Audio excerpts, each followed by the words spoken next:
In a very constructive meeting with Prime Minister Netanyahu today, he confirmed to me that Israel accepts the bridging proposal, that he supports it.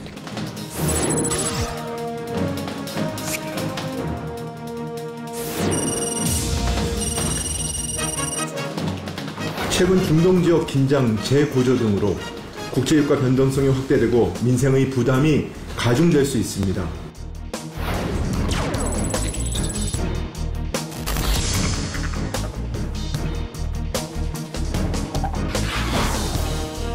시청자 여러분 안녕하십니까? 그래픽으로 만나는 경제 토크쇼 픽. 복잡한 경제 이슈를 쉽고 명확하게 전달해 드리겠습니다. 최근에 이스라엘과 헤즈볼라가 대규모 공습을 주고받은 가운데 이스라엘과 이란 사이의 긴장이 팽팽하게 이어지고 있습니다.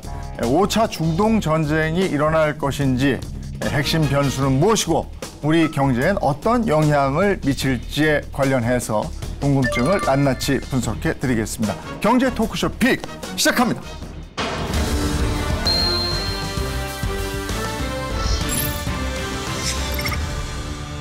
네, 오늘 함께해 주실 분들을 소개해 드리겠습니다. 서강대학교 유로메나 연구소 박현도 교수 모셨습니다. 어서 오십시오. 네, 안녕하십니까. 네. 대외 경제정책연구원 이권형 선임 연구위원 모셨습니다. 어서 오십시오. 네, 안녕하세요. 네. 그리고 이슈를 보다 쉽게 전해줄 길금희 기자도 함께하겠습니다. 어서 오세요. 안녕하세요. 네. 이스라엘과 헤즈볼라 전면 충돌하면서 중동 전쟁 불안이 계속 커지고 있습니다. 길 기자가 지금 현황이 어떤지 정리해 주셨죠? 네, 지난 7월 이란의 수도 테헤란에서 이 하마스의 수장 하니에가 암살된 이후 이란은 배후로 이스라엘을 지목하고 복수를 천명했는데요. 이후 지난 8월 25일 이란의 대리인으로 불리는 헤즈볼라와 이스라엘이 이 대규모 공습을 주고받았습니다. 현재 양측은 모두 작전이 성공했다고 자평하면서 이 무력 충돌을 멈춘 상태인데요.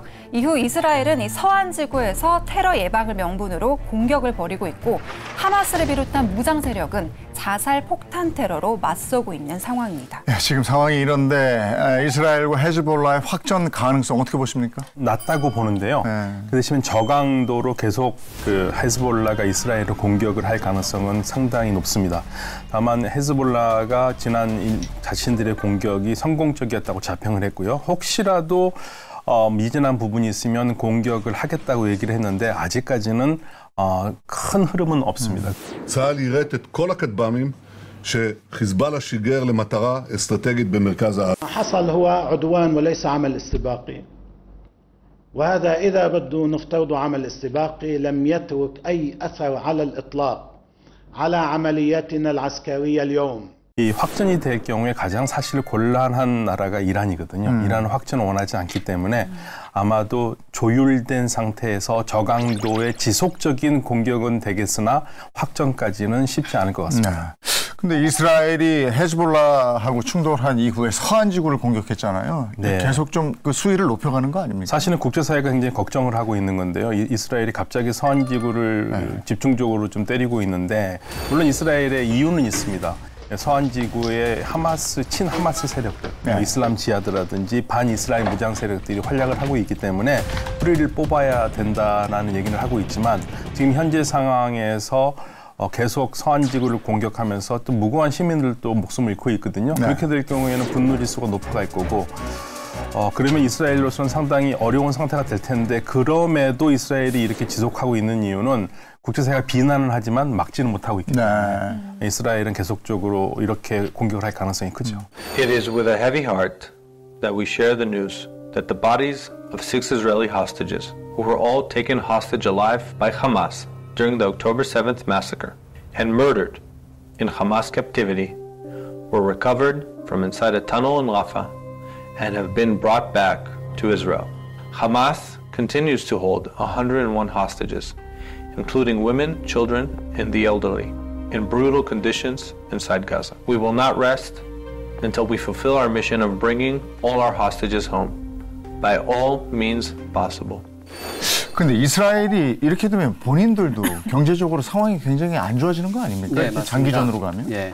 이스라엘 경제 규모를 보게 되면 약 한 5,100억 달러 정도 되거든요. 그러니까 우리나라의 한 3분의 1 정도가 약간 안 되는 수치인데 2022년만 하더라도 6.5%의 경제 성장률을 기록했습니다. 근데 작년 같은 경우에는 약 2%로 내려갔고요. 올해도 한 1.5%, 1.6%를 될 걸로 이제 생각을 하고 있습니다. 근데 무엇보다 중요한 것이 재정 수지가 많이 적자가 난다는 것입니다.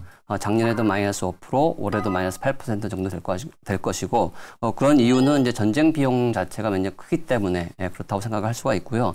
또 하나는 이제 노동력 문제입니다. 현재 전쟁을 계속하다 보니까 인구의 한 4% 정도, 한 30만 명 정도를 이제 예비군으로 징집하고 있거든요. 그러다 보니까 뭐 첨단 기술 스타트업도 문제지만 일반적인 회사들도 노동력이 좀 줄어들고 있고. 팔레스타인 노동력을 많이 이용을 했었거든요. 서한 지구에 있는 노동자들이 많이 왔었는데 지금 전쟁이 계속되다 보니까 그 노동력도 이제 구할 수가 없고 그런 상태입니다. 거기다가 이제 또 관광이 좀 많이 줄어들고 있습니다. 예, 뭐 기독교라든지 이슬람교의 성지 순례가 많이 일어나는 곳인데 그 관광객 숫자가 작다 보니까 관광 수입도 좀 줄어들고 있는 상황입니다. 이스라엘 자체도 그렇고 전 세계인들은 제발 좀 전쟁이 좀 멈춰줬으면 이렇게 생각을 하고 있는데 이 하마스가 새로운 휴전 협상안을 거부했다고 그러던데 그 이유가 있습니까? 네, 하마스로서는 그럴 수밖에 없는 게요. 사실 하마스는 7월 2일에 미국이 제시한 휴전안에 동의를 했거든요. 그런데 이스라엘 네타냐후 정부가 계속 조건을 걸어요. 그러니까 휴전이 되려면 조건이 7월 2일에 협의했던 조건은 뭐냐면 이스라엘군이 전면 철수하는 겁니다. 가자 지구에서. 그런데 이번에 협상안에서는 이스라엘에서 어떤 조건을 걸었냐면 우리 전부 철수하지 않겠다. 가자와 이집트가 맞붙은 지역을 우리가 필라델피아 통로라고 그러거든요. 거기 통로에 지하 터널이 있는데 거기에서 계속적으로 무기가 들어올 것이다. 그러니까 우리가 여기를 주둔을 해야 된다. 그리고 가자를 남과 북으로 가르는 중간 경계선에 넷사림 통로가 있거든요. 거기도 우리가 통제를 해서 남북으로 오가는 사람들 중에서 하마스가 끼어있는 것을 속아내야 된다. 그러니까 이 두 가지 조건을 내고 일고 있으니까 하마스로서는 이게 무슨 날벼락이냐. 말도 안 되는 소리다. 너희가 철수를 해야지 우리가 휴전을 하는데 그러면서 당연히 하마스는 거부를 하고 있는 거죠. 그러니까 하마스가 거부할 만한 협상안을 제안한 거군요. 네, 그래서 계속 좀 나오는 게요. 지금 미국 쪽의 협상 대표도 그렇고 아랍 쪽도 그렇고 정말 네타냐후 정부가 휴전을 원하느냐. 원하는 것 같지 않다. 계속적으로 새로운 조건을 협상할 때마다 내걸는다는 것은 협상할 의지가 없다고 보는 겁니다. 지금 이 상황에서는 이스라엘이 멈춰줘야 끝나는 거잖아요. 네, 근데 일단 이스라엘 국내 정치 차원에서도 만약에 휴전을 한다고 하면은 지금 연정에 합류하고 있는 극우 정당들이 탈퇴를 하겠다고 지금 엄포를 놓고 있습니다. 그러다 보니까 네타냐후 총리도 그렇게 하지 못하고 있는 상황이고요. 지금 말씀하신 것처럼 이스라엘 입장에서는 이제 가자 지구에 종전이 된 다음에 누가 통치할 것인가 굉장히 중요한 문제인데 만약에 하마스가 남아 있게 된다고 한다면 이스라엘에서는 또다시 위험 요인이 되는 것이기 때문에 하마스를 완전히 제거하기 위한 군대 주둔이 필요하다고 생각을 하는 것 같습니다. 자, 그러면 현재 이스라엘 상황은 어떤지 이스라엘 현지 연결해서 인터뷰를 해봤는데요. 한번 들어보시겠습니다. 그러니까 전면전하고 비교하면은 당연히 다르지만 지금 상태로서 봐서는 지금 이스라엘이 어떤 면에서는 땅을 잃은 느낌이에요. 왜냐면은 지금 그 북부 전선에 살고 계시는 6만에서 한 8만 명 정도의 시민들이 집으로 못 들어가고 있어요. 왜냐면은 계속해서 로켓들을 쏘고 사실 군기지나 그런 데 쏘는 게 아니라 시민들 향해서 또 쏘고 있기 때문에 그게 참 어려운 것 같습니다. 이 올드시티나 그 관광지에 갔잖아요. 그러면 저는 처음 봤어요. 이렇게 진짜 파리가 날리고 있는 거, 뭐 기독교 쪽 측에서 가는 그런 곳에서 보면은 진짜 사람이 정말 한 명도 없는 경우도 제가 봤습니다. 그래서 저는 충격적이었어요. 그런 적이 없거든요. 중동 전쟁이 확전될까 두려워하는 우리 마음. 그 핵심 변수가 바로 이란이 아닌가 싶습니다. 이란에서 헤즈볼라 지도자가 암살당한 일이 있었고 그 이후에 이스라엘을 보복하겠다 이랬는데 대리전을 치르고 있는 양상이고 직접적으로 나서지는 않고 있습니다. 이런 상황은 어떻게 보시는지, 그리고 이란이 보복의 시간을 끄는 이유가 뭔지, 이 부분은 어떻게 생각하십니까? 사실 이란으로서는 굉장히 당혹스러운 게요. 7월 30일에 대통령 취임식을 축하하러 온 외국 인사, 그것도 외국 인사가 이란이 지원하고 있는 하마스거든요. 하마스의 지도자가 다른 것도 아니고 이란의 수도 테헤란에서 혁명수비대가 운영하는 안가에서 그것도 목숨을 잃었다는 것은 사실 이란으로서는 정말 치명적으로 부끄러운 일이거든요. 그러니까 무언가를 하긴 해야 되는데 그 배후라는 것은 분명히 뭐 이스라엘이라는 거는 뭐 말할 것도 없고요. 그러니까 바로 나왔던 그 성명이 최고 지도자가 보복을 얘기를 했잖아요. 네. 그러면서 아직까지는 조용하죠. 근데 그럴 수밖에 없는 게 새로운 대통령이 뽑혔지 않습니까? 페제시키안 대통령의 목적은요, 어떻게 해서든지 서방, 미국과 대화를 해서 경제 제재를 푸는 겁니다. 그러니까 푸는데 만약에 여기에서 보복을 깊게 하게 되면 다시 이스라엘이 또 때릴 거고요. 이스라엘이 또 보복을 할 거고요. 그러면 이 상황이 확정이 되면은 대화는 사라져버리고 강경 노선으로 가면서 미국과 서구와 대화를 한다는 것은 사라져버리잖아요. 그러니까 그거를 굉장히 걱정을 하고 있는 거고, 그래서 페제시키안 대통령은 어떻게 해서든지 보복 수위를 낮추고 최대한 늦추자는 거고요. 그래서 뭐 휴전 협상이 되면은 휴전 협상을 조건을 걸었는데 이제 휴전 협상은 날아가 버렸고요. 그런데 8월 26일에 아락치 외교장관이 뭐라고 그랬냐면 우리는 확전을 원하지는 않지만 두려워하지도 않는다고 얘기를 했습니다. 그래서 확전을 두려워하지도 않을 거지만 또 원하지도 않는다 분명히 얘기를 했거든요. 확전을 하면 한다고 그랬는데 방점은 확전을 하지 않고 어떻게 해서든지 서방과 대화를 통해서 경제 제재를 풀고 이란 경제를 살리는 거기 때문에 이란으로서는 그게 더 중요한 일이고, 실질적으로 저는 어떻게 생각하냐면 이란이 참으면 참을수록 승자는 이란이라고 생각합니다. 네. 근데 이란이 생각하기에 두려운 세력이 있는 거죠. 미국이 얘기했잖아요. 이란이 이스라엘을 공격하면 경제 타격이 있을 수 있다. 네. 이란은 이제 그게 두려울 텐데 구체적으로 어떤 영향을 받게 되는 건지, 그렇게 되면 우리한테 미칠 영향은 뭔지 이 부분 좀 얘기해 주시겠어요? 그 미국의 경고라고 하는 것은 저는 생각하기에 한 3가지 메시지가 있다고 생각이 되는데요. 이란이 이제 이스라엘을 공격하게 되면 이스라엘이 다시 이란을 공격할 것이고, 그럴 경우에 미국도 이란을 공격할 것이다라는 메시지가 있습니다. 그래서 그렇게 되게 되면 이란에 있는 뭐 석유 시설이라든지 뭐 전력 시설 같은 것들, 주요 시설들이 다 이제 부서질 위험이 있는 것이고요.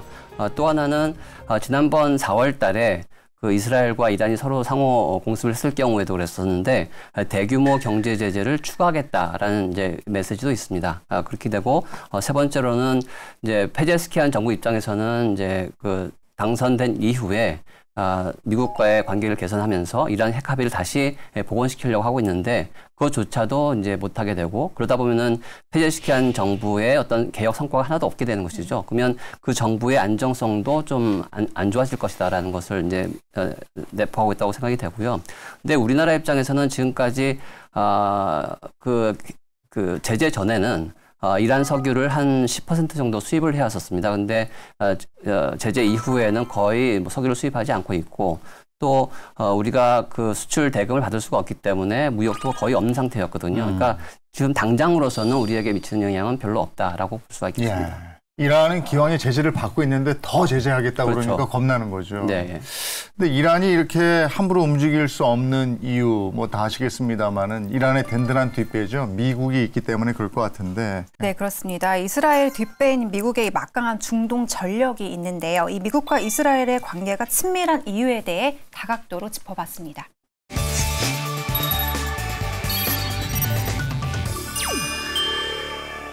알려진 것처럼 이스라엘은 2차 대전 이후 미국의 최대 원조 수혜국입니다.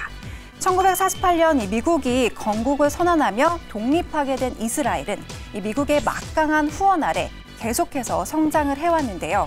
실제 미 의회 조사국이 2020년 발표한 자료에 따르면요.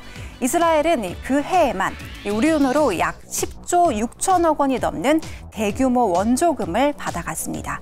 이 원조금 모두는 국가 안보 강화를 위한 이른바 군사 원조금으로 알려져 있는데요. 그간 이스라엘이 받아간 이 원조금을 합산해 보니까요. 작년 기준으로 총 2,600억 달러, 우리 돈으로 350조 원에 달하는 돈이 미국에서 이스라엘에 건너간 것으로 알려졌습니다. 이스라엘은 이 돈으로 전투기는 물론 이스라엘로 침투하는 이 하마스의 지하 터널을 탐지하는 기술을 개발 중인 것으로 알려졌는데요. 그렇다면 1년에만 이 평균 5조 원이 넘는 이 돈을 그냥 줄리는 만무할 테고, 이 미국이 이처럼 이스라엘에 과하다 싶을 정도의 물리적 혜택을 갖다 바치는 이유, 도대체 뭘까요? 중동 정책의 전략적인 접근과 미국의 여론, 선거 정치 등이 복합적으로 작용하고 있다는 분석입니다. 미국 유권자 1,700명을 대상으로 실시한 한 여론조사에서 응답자의 76%는 이스라엘을 지지하는 것이 미국 국익에 도움이 된다고 답했습니다. 이스라엘과 팔레스타인 중 어느 쪽에 공감하느냐는 질문에도 10명 중 6명이 이스라엘이라고 응답해 이 팔레스타인을 압도한 것으로 조사되기도 했는데요. 또 이 미국 의회 의원들 중 유대인 출신들이 상당수 있는 점도 이스라엘을 향한 두둑한 원조에 기여했다는 해석입니다. 이 미국 내 유대인은 700만 명 정도로 이 전체 인구의 2% 수준인데요. 하지만 이 소수 단체가 정재계와 학계는 물론 언론, 문화계에서까지 이 막강한 힘을 발휘하고 있습니다. 이 미국의 유대계 이익단체 미 이스라엘 공공정책위는 이 막강한 자금력으로 이 미국 정치판을 좌지우지하는 최대 로비 단체인데요. 이 정도 영향력이면 정계 인사는 물론 이 대통령조차 유대인 눈치를 안 볼 수가 없겠죠. 실제 이 바이든 대통령도 대표적인 친이스라엘 정치인으로 꼽히는데 백악관의 직원 33%가 유대계로 전해지고 있고, 이 바이든의 두 며느리도 유대계 인물로 알려지고 있습니다. 이렇게 긴 관계의 역사를 보니까 결코 이 두 나라 때려야 뗄 수 없는 인연인 건 틀림없어 보이는데요. 미 대선이라는 또 다른 변화를 앞두고 앞으로 이들 세 국가의 운명은 어떻게 될까요? 계속해서 스튜디오에서 자세한 얘기 나눠보겠습니다. 지금 길금희 기자가 정리한 내용 들어보니까 미국이 이스라엘을 돕자는 그게 더 이상한 네. 것 같은 느낌입니다. 자, 미 대선이 이제 한 60여일 정도 남은 상황에서 이스라엘과 이란의 해법이 다를 수밖에 없겠죠. 트럼프냐 해리스냐 여기에 따라서 중동 정책의 기조가 또 달라질 텐데 이스라엘과 이란 어떤 영향을 받게 되겠습니까? 일단 해리스가 되든 트럼프가 되든 친이스라엘 정책에는 변화가 없는데요. 다만 해리스가 되면은 네탄야후에 대한 태도가 굉장히 차갑습니다. 그러니까 두 사람은 네탄야후에 대해서 온도차가 있어서 해리스는 차갑고 트럼프는 따뜻합니다. 그러니까 네탄야후 입장에서는 지금 트럼프가 대통령이 되기를 학수고대하고 있을 거고요. 해리스가 대통령이 될 경우에는 아마도 네탄야후 사이가 굉장히 나빴던 전임 오바마 대통령 때의 정책과 비슷한 게 갈 가능성이 있습니다. Yeah. The first phase of the deal would bring about a full ceasefire, including a withdrawal of the Israeli military from population centers in Gaza. And as I just told Prime Minister Netanyahu, it is time to get this deal done. 그러니까 바이든 대통령이 상당히 이례적인데요. 바이든 대통령은 너무나 친 네탄야후 정책을 많이 폈거든요. 물론 그렇다고 해서 바이든 대통령이 네탄야후 총리를 단 한 번이라도 백악관에 초청한 것도 아니에요. 네. 그런데도 이스라엘에 대해서는 네탄야후 정부가 하는 대로 많이 봐줬는데 해리스는 굉장히 차갑고 그 부분에서는 분명히 온도차가 있습니다. 그렇게 되면은 해리스가 될 경우에는 해리스가 이란과 대화로 핵 협상에 나설 가능성이 훨씬 높죠. 이란 입장에서는 해리스가 되는 게 낫죠. 그렇죠. 이란 입장에서는 이란은 물론 공식적으로는 해리스가 되든 트럼프가 되든 우리한테 잘할 건 아니다라고 얘기하고 있지만 아무래도 트럼프나 해리스 중에 둘 중에 하나 고르라고 하면 이란은 당연히 해리스를 지지하겠죠. 그 이란 핵 합의를 다시 복원을 시켜야 되는데 사실 바이든 정부 초기에서도 그 협상을 하려고 했었거든요. 근데 문제가 됐던 것이 헤즈볼라라든지 하마스 같은 이제 프록시들이 그 단체들에 대한 군사 지원을 계속 할 것이냐 말 것이냐에 대한 쟁점이 하나 있었고요. 그러니까 미국이나 서방 국가들은 하지 말라고 했던 것인데 이란은 그걸 멈추지 않았고, 또 한 가지 이슈는 탄도미사일 개발 문제입니다. 탄도미사일 개발이 지금 이란의 가장 큰 공격 무기로 될 수 있는데 그것에 대한 개발을 할 것이냐 말 것이냐가 주된 쟁점이었는데, 근데 해리스가 되든 트럼프가 되든 그것에 대한 미국의 입장은 변하지 않을 것이라고 보거든요. 그래서 핵 협상이 반드시 뭐 순조롭다라고 생각되지는 않고요. 근데 미국의 입장에서 또 하나 중요한 것은 이제 이스라엘을 주변 아랍 국가들과 친하게 지내는 것을 좀 도모하고 있습니다. 그래서 전에 이집트랑 요르단하고는 이제 국교가 정상화된 것이고, 아브라함 협정이라고 해서 2020년도에 바레인과 UAE 간에 서로 이제 그 평화 협정을 맺었거든요. 그것을 계속해서 추진할 수는 있습니다. 그러니까 이 다음 나라는 이제 사우디아라비아가 될 텐데, 이스라엘과 사우디아라비아 간의 그런 협정을 이제 추구를 할 것이고요. 그런 차원에서는 이란에서는 뭐 그거에 대한 대비를 좀 할 필요가 있다고 봅니다. 전 세계인이 가장 걱정하는 것이 제5차 중동 전쟁인데 전쟁까지 이어질까 그렇게 생각하지 않으시죠? 5차 중동 전쟁은요, 그냥 5차 중동 전쟁이 아니라 이제 3차 세계대전일 가능성이 커요. 네. 그렇기 때문에 5차 중동 전쟁은 일어나지 않을 거라고 보고요. 지금 현재 미국도 그렇고 이란도 그렇고 확전을 전혀 원하지는 않고 있거든요. 다만 네타냐후 총리는 확전을 원하는 형태를 띠고 있죠. 그 이유는 간단합니다. 네타냐후 총리가 2018년 인터뷰에서 얘기했는데 이스라엘의 가장 위협적인 요소 3가지가 뭐냐? 이란이라고 그랬습니다. 그러니까 이란의 핵 시설을 어떻게 해서든지 막아서 이란이 핵 개발을 못하게 하는 게 네타냐후의 꿈이거든요. 그래서 그거는데 이스라엘 혼자 할 수가 없어요. 그래서 전쟁을 확전을 시켜서 궁극적으로 이스라엘과 이란의 전쟁이 아니라 미국과 이란의 전쟁을 만들어서 이란의 핵시설을 때리는 게 네타냐후의 꿈이기 때문에 확전 형태를 띄우고 있고, 그래서 저 5차 중동 전쟁을 걱정을 하는데 지금 상황에서 5차 중동 전쟁이 나서 이로운 나라가 한 나라도 없습니다. 미국도 힘들고요. 이란도 힘듭니다. 그래서 이 5차 중동 전쟁은 일어날 가능성은 극히 희박하다고 저는 봅니다. 그 중동 불안 얘기가 나오면 우리가 또 뉴스에서 늘 보는 얘기가 있어요. 호르무즈 해협이라는데요. 여기가 어떤 곳입니까? 네, 이 호르무즈 해협은 페르시아만에서 인도양으로 이어지는 좁은 해협으로 주요 상류국인 걸프 연안 국가로 가는 유일한 해상 운송로를 말하는데요. 지난해 상반기 호르무즈 해협을 통한 석유 흐름은 하루 평균 2,100만 배럴로 전 세계 석유 소비의 21%를 책임지고 있습니다. 이란과 이스라엘 전쟁이 현실화되면 이란이 호르무즈 해협을 봉쇄할 수도 있는데요. 그렇게 되면 국제 유가 혹은 물류비 인상에 상당히 영향을 미칠 것이라는 전망이 나오고 있습니다. 호르무즈 해협이 봉쇄된다. 전에 그런 적이 있었죠? 아직까지 완전하게 봉쇄된 적은 없었습니다. 이제 이란이 계속해서 위협성 발언을 했었던 것이고요. 또는 이제 지나가던 배를 좀 납포해서 갖고 있는 이제 그런 정도였습니다. 그럼 만약에 호르무즈 해협이 봉쇄된다. 네. 그럼 우리 경제, 세계 경제는 어떤 영향을 미칠까요? 아까 말씀드린 것처럼 유가 폭등이 가장 큰 문제라고 생각이 되고요. 특히나 우리나라 같은 경우에는 에너지 소비, 예를 들어서 원유에 대한 에너지 소비가 전 세계에서 7번째로 많습니다. 그러다 보니까 유가 폭등에 대한 영향을 굉장히 많이 받고 있는 상황이고요. 특히 지금 현재 뭐 금리 인하를 한다고 좀 많이 얘기들을 하고 있는데, 만약에 유가가 폭등이 돼서 인플레이션이 다시 일어날 조짐이 보인다고 하면은 금리 인하를 좀 늦출 수가 있습니다. 그러다 보면은 이제 우리나라의 환율에 문제가 생기고, 환율이 우리나라 원화 가치가 떨어지면서 수입 물가에도 굉장히 큰 영향을 미칠 것입니다. 그래서 우리나라 입장에서는 그런 문제들에 대한 대응이 좀 필요하다고 생각이 됩니다. 도미노군요. 여파가 그렇죠. 계속 이어지는 거. 근데 만약 저기 호르무즈 해협 저기를 못 가면 이렇게 돌아갑니까?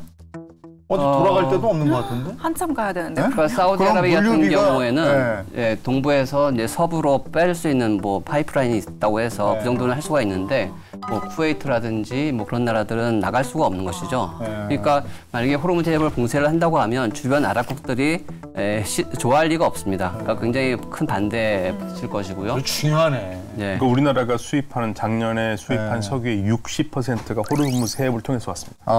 60%가 막히는 거죠. 우리가 그러니까 원유 수입할 때 중동 의존도가 높다는 거 아니에요? 그 부분도 좀 알아오셨죠? 그렇습니다. 이 한국석유공사에 따르면요, 지난해 우리나라 원유 수입량은 전 전년 대비 감소했지만 이 중동에 대한 의존도는 높아졌습니다. 지난해 중동산 원유 수입 비중은요 71.9%로 전년 대비 4.5%포인트 늘었는데요. 2019년 이후 다시 70%대로 늘어난 셈입니다. 그 이유는 앞서 얘기한 것처럼 이 러시아 우크라이나 전쟁 이후 러시아 원유를 수입하기 어려워지면서 이 중동산으로 대체하기 시작했기 때문인데요. 이 국가별 수입량은 사우디가 32.6%로 가장 많은 것으로 나타났습니다. 러시아에서 수입했는데 러시아도 전쟁하고. 그럼요. 그 중동 의존도를 낮출 수 있는 방법 뭐 없습니까? 정부가 이제 시행하고 있는 것은 이제 원유 도입선 다변화 지원 제도라는 게 있습니다. 그러니까 우리가 중동에 대한 의존도가 많으니까 그거보다 좀 멀지만 미국이라든지 또는 아프리카의 산유국에서 수입을 하는 것이거든요. 그렇게 되면은 그것에 대해서 추가적으로 생기는 이제 운송비를 정부가 지원하는 제도인데요. 그것이 원래 올해 말까지는 이제 끝날 거로 이제 예상이 됐었었는데 지금 이런 상황 때문에 27년 말까지 한 3년 정도 더 연장한다고 보고 있고요. 그래서 우리나라 입장에서는 우리나라 직접 석유를 수입하는 것이 아니기 때문에 이제 민간 기업들이 좀 많이 도와줘야 되는 것인데 뭐 미국을 비롯해서 뭐 멕시코나 브라질, 그러니까 미주 지역이라든지 뭐 아프리카의 뭐 알제리나 뭐 나이지리아 또는 카메룬, 아프리카도 산유국이 많이 있거든요. 그래서 거기서 수입을 하는 양을 좀 더 많이 늘릴 필요가 있을 것이고요. 좀 더 중장기적으로는 우리나라의 에너지 소비 구조를 좀 변화시키는 그런 노력들이 좀 필요하다고 생각이 됩니다.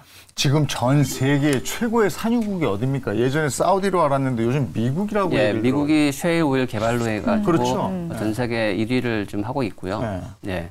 그런데 우리나라 입장에서 본다고 하면 제일 많이 수입하는 나라는 사우디아라비아입니다. 그래서 한 우리나라의 한 3분의 1 정도를 사우디에서 수입을 하고 있고요. 그 다음이 이제 미국입니다. 그러니까 미국이 원래 수입을 계속 안 해왔었는데 미국이 이제 수출을 안 했기 때문에. 근데 2017년, 2018년부터 이제 많이 늘어나기 시작해가지고 지금은 한 우리나라 전체 도입량의 한 7분의 1 정도를 미국에서 하고 있고요. 아, 미국에서 많이 수입을 하는군요. 그다음 세 번째가 이제 쿠웨이트입니다. 그러니까 쿠웨이트에서 우리나라 소비량, 도입량이 한 10분의 1 정도를 수입하고 있습니다. 예. 우리나라도 어쨌든 그 유류세 인하 조치 좀 연장한다는 거죠? 네, 정부가 지난달 종료 예정이었던 이 유류세 한시적 인하 조치를 10월 말까지 연장하기로 했는데요. 중동 정세 불안 등에 따른 국제 유가 불확실성과 국내 물가 등을 고려한 겁니다.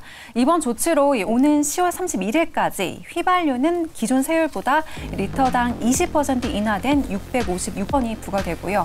경유의 경우에는 리터당 30% 내린 407원으로 거래가 되고 있는 겁니다. 반도체 시장에도 또 미치는 영향이 커요? 이것도 왜 그런지 모르겠어요. 그러니까 만약에 중동 전세가 불안하게 되면 크게 세 가지 요인이 좀 불안 요인이 되는데 하나는 유가, 지금 계속 말씀드렸던 유가, 그다음에 해상 운임 문제. 지난번에도 이제 홍해 같은 사태가 생기게 되면은 해상 운임이 많이 올라가니까 그런 문제. 세 번째는 이제 공급망 문제라고 볼 수가 있는데요. 인텔 같은 경우가 전 세계 시장 점유율 한 70% 정도 되는데 그 70% 정도 중에서 한 11% 정도를 이스라엘 남부에서 생산하고 있다고 하거든요. 그 CPU 생산이 줄어들게 되면 우리나라의 뭐 DRAM 반도체 생산도 좀 축소될 수밖에 없기 때문에 그런 차원에서 우리나라 경제에 좀 영향을 받을 수 있는 그런 문제가 있습니다. 예. 이스라엘은 또 대표적인 창업 국가잖아요. 그래서 그렇죠. 국제이익한 회사 아이디어 이런 게 상당히 많은데 그런 부분에서도 또 영향력을 미칠 수가 있겠죠. 아무래도 그렇죠. 우리나라 기업들이요, 사실 이스라엘의 그러한 창의적인 정신을 수입하기 위해서 우리가 뭐 현대 크레이들이라든지 구체적으로 말할 수 없는 많은 기업들이 들어가서 벤처 기업들을 지원하고 있어요. 그래서 뭐 그중에서 기술이 하나라도 성공을 하면 엄청난 이득이 되니까요. 그런데 이 전쟁 상황이 길어지고 오래가 되면은 아무래도 우리의 그러한 지원도 지정학적 영향을 받기 때문에 사실 우리한테는 좋지는 않죠. 네. 지금 굳이 중동 분쟁 때문에 그런 것만은 아니겠습니다만 금값도 계속 고공행진을 하더라고요. 그렇습니다. 올해 금값은 20% 넘게 오르면서 수차례 최고가를 갱신하고 있는데요. 통상적으로 금값은 정치와 경제 불확실성이 커지면 이 안전자산의 피난처라는 점이 부각되곤 합니다. 이 시장에서는 이 미국 경기 침체 우려에다가 러시아 우크라이나 전쟁과 이스라엘, 이란 전쟁 가능성 등 이 지정학적 위험성이 커지면서 이 대표적 안전 자산 임금 선호 현상이 커지고 있다고 보고 있는데요. 여기에 이번 달 이 미국 금리 인하 기대감이 고조되면서 이 금값 상승세 기울기는 더 가팔라지고 있어 이 당분간 금값은 오른세를 유지할 것으로 보인다는 전망입니다. 이 중동 정세가 이렇게 전 세계 경제에 도미노식 영향을 미치고 있는데 우리 생활과 직접적으로 밀착되는 문제는 어떤 게 있겠습니까? 가장 중요한 게 아무래도 이제 기름값이죠. 이제 중동 이제 국제 유가가 폭등하게 되면 우리나라 기름값에도 영향을 미치니까 그것이 가장 중요할 것이고요.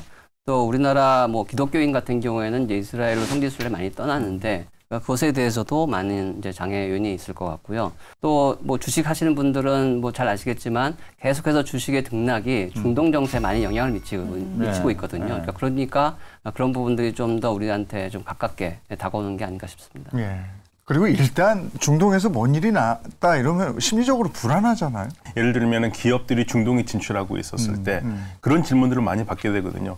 뭐 너희들은 팔레스타인 어떻게 생각하느냐 이런 문제들을 했었을 때 사실 곤혹스러운 부분들이 많아요. 예, 그래서 이제 기업들이 리스크 관리를 해야 되는 굉장히 중요한 시점에 와 있는 거죠. 우리 정부도 뭐 가만히 있을 수는 없으니까 저 중동 분쟁의 경각심을 갖고 대응하는 모습인데 구체적으로 어떤 대응이 필요하다고 보시는지? 제가 봤을 때는 가장 좀 힘든 기업들이 이제 중소기업들이거든요. 이제 중소기업들이 수출을 해야 되는데 해상운이 많이 올라가고 공급망 문제가 불안하게 되면 경영이 좀 더 어려워질 수가 있습니다. 그러니까 우리나라 정부의 입장에서는 뭐 다 중요하지만 중소기업 수출 문제에 대해서 좀 더 각별한 좀 관심이 좀 필요하다라고 생각이 됩니다. 뉴스를 쭉 봐도 오늘 얘기를 들어봐도 전쟁을 계속 하려는 입장이 이스라엘인데 우린 또 이스라엘 편을 들어야 되는. 근데 이제 심정적으로는 뭔지 알겠는데 국제적인 외교상 우리 우방국의 관계상 우린 또 이스라엘 편을 들어야 되는 거잖아요. 근데 사실은 우리 정부가 이번에 굉장히 놀라운 모습을 보여줬는데요. 우리가 분명히 친이스라엘 국가는 맞습니다. 그런데 UN 결의안에 대해서 처음만 기권했죠. 두 번, 세 번째는 전부 다 우리가 찬성을 하면서 팔레스타인 편을 들어줬어요. 사실은 그게 이스라엘 쪽에서는 상당한 충격입니다. 한국같이 친이스라엘 국가가 어떻게 팔레스타인에 유리한 이렇게 투표를 할 수 있었느냐 그러는데요. 사실은 우리의 국익 문제도 있고 그다음에 전 세계와 같이 가야 된다라는 압박감도 있고요. 지금 전 세계적으로는 사실 이스라엘이 곤혹스러운 입장이거든요. 그렇다고 해서 우리가 이스라엘 편을 이렇게 지금 많은 사상자가 나와 있는 상황을 물론 하마스가 선제 공격한 거는 분명히 나쁩니다. 그래서 우리가 첫 번째 기권한 거는 그 하마스의 기습 공격 때문에 휴전안에 우리가 그 하마스 편을 들어주진 않았어요. 그리고 비난 성명도 발표했고요. 그러나 그 이후에 일어나고 있는 것에 대해서는 우리가 아랍 민심 그리고 전 세계의 여론을 반영을 하면서 외교부가 굉장히 균형 잡힌 외교를 하고 있기 때문에 저는 그런 부분에서 우리 외교부를 굉장히 칭찬해주고 싶고요. 그리고 관련 부처들이 사실은 굉장히 발빠르게 움직이고 있어요. 그럴 수밖에 없는 게 다른 그 무엇보다도 우리가 수입하는 석유의 70%가 중동에서 들어오고 60%가 호르무즈 해협을 통해서 들어옵니다. 이러한 중차대한 물품이 중동에서 들어오는데 우리 정부가 손을 놓을 수는 없는 거잖아요. 중동이 워낙에 오랜 동안 화약고였기 때문에 우리 정부의 정책도 어느 정도 균형 잡힌 중심을 잡고 있군요. 네, 굉장히 세련돼졌습니다. 그전과는 달리요. 그러니까 우리는 뭐 일방적으로 누구 편을 든다가 아니라 국제사회에서 우리가 할 수 있는 것 그리고 우리가 영향력을 넓힐 수 있는 것 좀 더 공동선의에서 할 수 있는 부분들로 사실은 외교부가 많은 노력을 했고 이번에 아주 빛났다고 저는 생각하고 있습니다. 경제 면에서도 이렇게 유연하게 우리가 대처하는 것은 좋은 면이겠죠. 예, 그렇죠. 우리나라 뭐 삼성전자라든지 그 현대차라든지 그 R&D 연구소를 두고 있습니다. 그러니까 그런 차원에서는 우리가 이스라엘하고 굉장히 큰 협력을 해야 되는 상황이거든요. 그러니까 우리는 어느 편에 치우친다라기보다는 양쪽 다 우리 국익에 맞게끔 행동하는 것이 굉장히 중요하다라고 보겠습니다. 네, 알겠습니다. 안팎으로 불안한 경제 상황에 중동 분쟁까지 이게 악화가 되고 이러면 그 여파가 걷잡을 수 없겠죠. 네, 안 그래도 어려운 경제 상황에 더 힘들어지지 않도록 철저한 대비가 필요한 시점이 아닌가 싶습니다. 경제 토크쇼 픽 오늘은 여기까지 하겠습니다. 고맙습니다. 네, 감사합니다.